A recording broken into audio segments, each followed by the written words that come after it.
Okay, good evening and welcome back to this week's Thursday Night Golf Show with myself, the average golfer, and of course alongside me, Joey that tweet.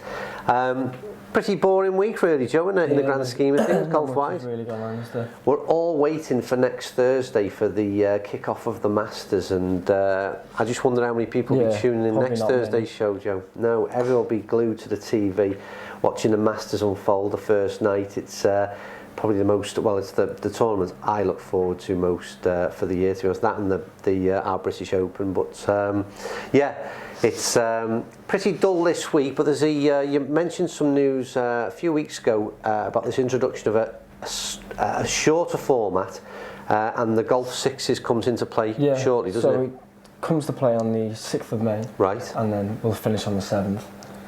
And a couple of teams have now been released. So the two people, so it'll be from England will be Chris Ward and my namesake Andy Sullivan. Yeah.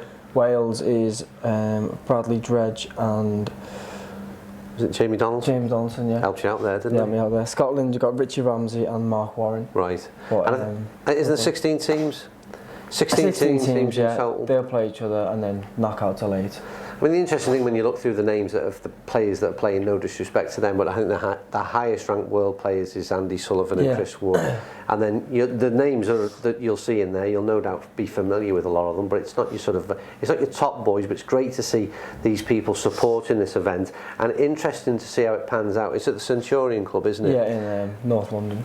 Right, so we will see how that pans out. It's a 2-day event, quick format, and it'll be televised. It'll be very interesting to see if that becomes more popular in the years ahead. But at least it's interesting to see golf taking a slightly different slant on things and trying to, like I said, bring into TV at least a quicker format. We'll see how that progresses.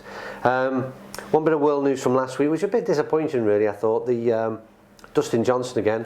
Like I said, in another week, he's winning everything, isn't he? I know, he is on fire, isn't he? So that news is pretty boring. We all know that by now, and I suppose we all know the next bit. But I just thought I'd mention the fact that Rory McIlroy gets knocked out effectively by playing one game of golf, which I thought was a bit pathetic, wasn't it, really? Yeah, I think maybe. I don't know quite how you change the rules, and it's an unforeseen situation. But Gary Woodland withdrawn from the competition, and with Soren Kjeldsen beating Rory in the first game, effectively that was it for Rory. Kjeldsen had to go out and beat Grillo, and his last game become nil and void, so had no relevance whatsoever. So effectively Rory played one competitive game and then was out of that tournament already, so that was a shame to see that end so quickly. But I suppose that's Rory's problem. Everybody was in the same boat. But another guy in terms of who missed the World Match Play, and has also now said he may miss the Masters, and that's Jason Day. Yeah, I think his mum's ill, and well, she obviously they're waiting to see really. Yeah. She's been unfortunately diagnosed with cancer, and they're waiting to see the sort of the plan of action. I think is what he said before he decides whether to play. So that's really sad news for Jason Day, and hopefully he's there next week and he finds some course of action to get his mother on some road to better health anyway. But yeah, a bit of a sad one that. Next one, and more cheerier news I suppose, and focusing on some figures that were released out from Ireland. I don't know the governing body in terms of which produced the figures, I've not got that down, but it was the positive effect that golf has as an industry in Ireland, and that is both in Northern Ireland. The figures were released for Northern Ireland, but also the Republic as well was thrown up, and it's incredible to see when you've got stars, superstars like Rory McIlroy, Darren Clarke, Padraig Harrington.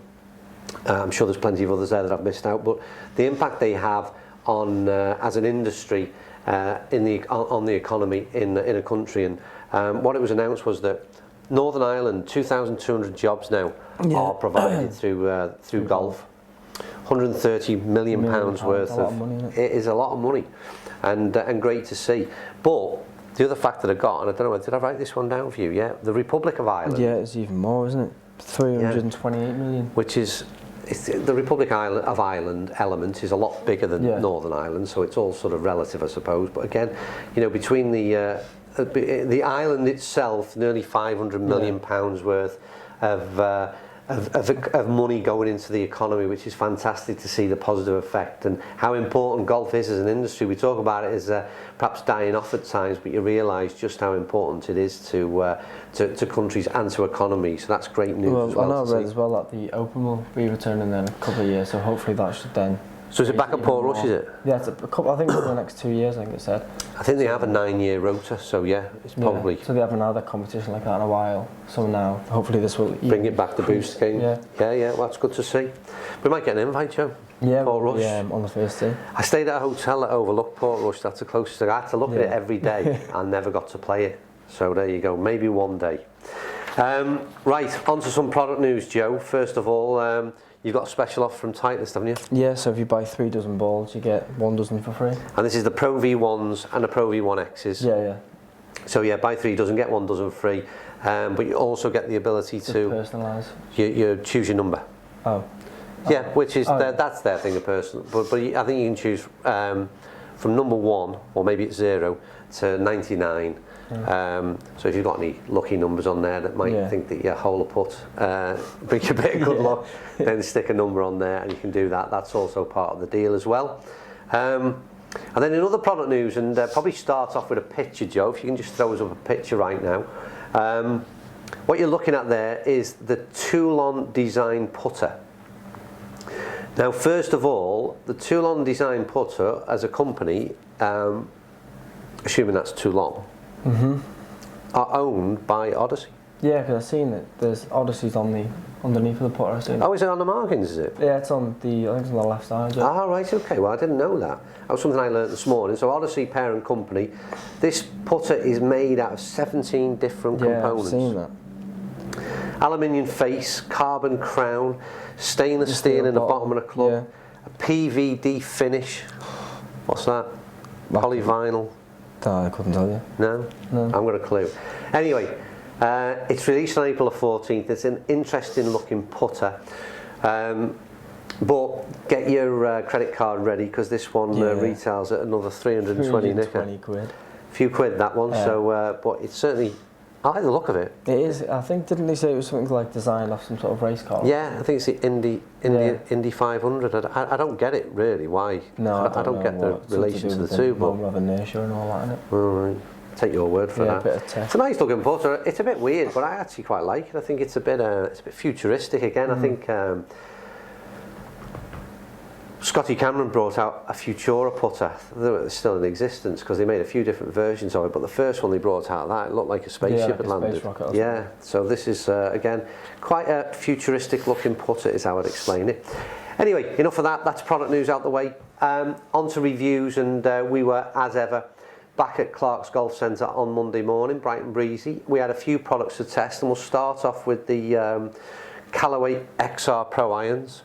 Yeah, the black ones. Yeah, nice finish, nice looking. We like the look of these things. Yeah. But how did we perform? And here's a quick look at a clip from our visit on Monday. That's a decent ball again, Joe. Yeah, perfect. I mean, one thing that I will say is that it's an incredibly high ball flight. Just see what the launch is on this one. And after that, we moved on to quite what has developed in quite an interesting range really for me personally. So a week or so ago, well, it was last week's video, we on the Thursday Night Golf Show we did a little unboxing video of all the new range from Ben Ross, and that included wedges, irons, drivers, fairways, utilities, a whole lot on it. Works, wasn't it? We are still expecting, there's putters also to come yet. On the way, yeah. But we started off with what Ben Ross have done is they've put a strict embargo date on when videos can be released for each product, and they've staggered it. And we reviewed the 2 drivers is what we've started with. This is going out Thursday night, so you'll have actually, if you tune into our channel regularly, you've also seen the fairway wood and the hybrids, because that was put out on Wednesday night, which for us that's tomorrow evening. Anyway, so you'll have seen 4 videos, like I said, if you're a keen watcher of the channel. And I don't know the results of those 2 because we're going to test those this afternoon. So I can only speak at the moment about the 2 drivers. What was noticeable straight away was how well made these products were, appearance-wise. they look very, very nice, didn't they? They look like, well, just a nice club. They're like a top-end club, and I think that's the first thing, is that what you have to get over, you can't stick a cheap price tag on something. If it looks cheap, people ain't going to bother with it. So the first thing they managed to achieve was the product look premium. And let's start with the fact that the price wasn't. The top-end driver, fully adjustable, was £199, and their non-adjustable driver, although available in 3 different lofts and a number of shaft options, was £149. These are massively different figures than we'd seen all year. I mean, for example, Joe, your favourite driver was the Epic. Yeah, that's £429. £429. So you get both of these drivers and still have more money. Have a bit of change in your pocket. Yeah, you could play 2 drivers in your bag. So there's a massive, massive difference in price here. So my expectancy levels, having not hit Ben Ross clubs in the past, and apologies for that to Ben Ross, but I hadn't. And it leads me on to the reason why I haven't, and the question that we pose very shortly. So we tested the products a week or so ago. With the videos are out now, you'll have hopefully watched those, and you'll see how impressed we were. I was blown away, to be honest with you, by the performance. I've also watched videos by other people who've put these tests out as well, and it's a similar response. So I'm always interested. We always say the same. My opinion is irrelevant. It's one person's, but having watched a few other people, they seem to be saying the same things. I actually watched a guy last night who said, I think his name's Ryan Metcalf, and he said that he preferred the actual standard product than the adjustable.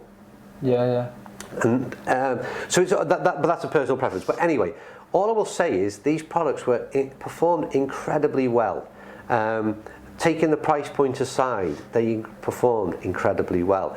So, as I've said on the other videos, well done to Ben Ross. But the question that I have, and this is the bit that again goes back to my ignorance, having not hit these clubs before, I'd not tried Ben Ross clubs in the past because I almost dismissed them. Because I'd prejudged them. You feel like that. You pay for what you get. Yeah, kind of that. I mean, I thought the premium price tag you're driven towards, and again, this coincides with a question we asked in previous shows, and everybody suggested no, they're not persuaded by what players use. But then when I thought about this situation, I thought, well, maybe I am, because if I seen Rory McIlroy with a Ben Ross compressor Type R driver in his bag, I think I'd change my opinion. So people who said they're not persuaded by what people use in the bag, I'd ask yourself the question again, is that still the case? Because I know, like I said, from a personal point of view, and maybe, like I said, a bit ignorant on my side, if I'd seen that product supported or in the bag of some top tour pros, I think I'd have probably took it more serious. Yeah, definitely. Now, Ben Ross say, and one of their sales pitches is that they keep the price points low because they don't have tour players on bags, so they're not giving endorsements, thousands of pounds, hundreds of thousands of pounds for a player to play those things. I don't really buy that one. I think if Ben Ross's product sales were 20 million as opposed to 10 million, they're just figures. They're not relative at all. But if they had 20 million pound a bank and more of a marketing budget, I'm sure they would like to get some top tour players using their product. So I'm not convinced that that's a truthful statement, let's say, if things were to change in the future. But I definitely think that, in my eyes, I dismissed the product because of a preconceived idea and perception. That was changed massively this week, and I hold my hands up. I was wrong to have done that. And the question is how many people of you have done exactly the same? Have you tried Ben Ross golf clubs before? Would you try them now that you've heard some positive reviews? And what is the reasoning really behind why you've not possibly tried them? Are you as ignorant as I am, or what would be the justifications? I don't know. Maybe it's got nothing to do with that at all. But it was a real interesting few days. Here's a look, before I go on too much, here's a look at the testing. And if you haven't watched the videos, links will be below for you to watch those in full. But here's a quick look at the testing from a week last Monday. That's a ball, Joe. Good shot. That's a super golf shot there.